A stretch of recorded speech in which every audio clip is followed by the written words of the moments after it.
Les pratiques mystiques afin de jouir du bien d'autrui doivent cesser. Le culte à l'argent doit en Afrique être éradiqué. Sinon plusieurs enfants finiront toujours comme Aizé. Un gosse qui par la famille fut lésé. YHTO l'enfant de la Nyebi toujours.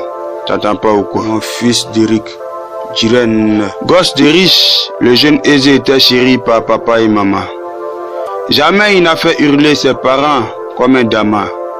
Il n'avait pas besoin de forcer la beauté, car naturellement charmant.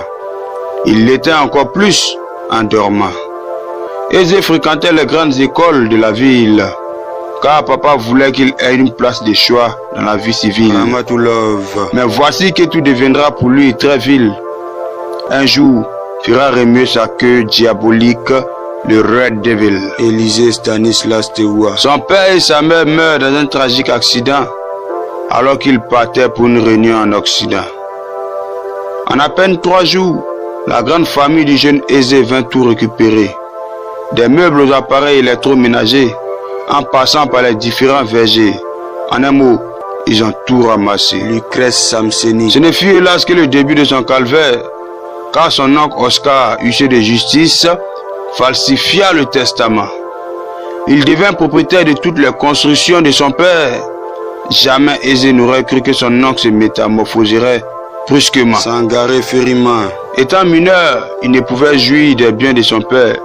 C'était l'argument de son cupide oncle. Roland Yao. Ayant un peu fait le village, Aizé alla chez le chef dénoncer le dit oncle. Vous le savez aussi bien que moi, l'argent détruit le cœur d'autrui. Charlène Kwame. L'oncle Oscar, millionnaire grâce à sa super chérie, a soudoyé tout le conseil royal sans émoi. Et vu que le grain de maïs a toujours tort devant la poule, le chef confia la garde de l'enfant à Oscar, frère à son père. Aizé en fut irrité jusqu'à la moelle épinière.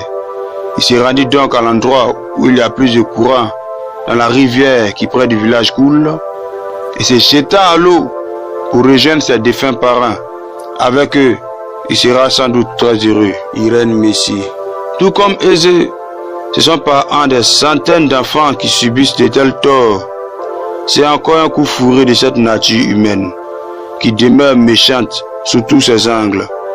Que chacun aide les orphelins, plutôt que de leur faire subir de telles injustices. Puisse Dieu nous épargner ce genre de situations, et qu'il nous prête surtout longue vie. YHTO l'enfant de la Nyebi toujours. Cheers!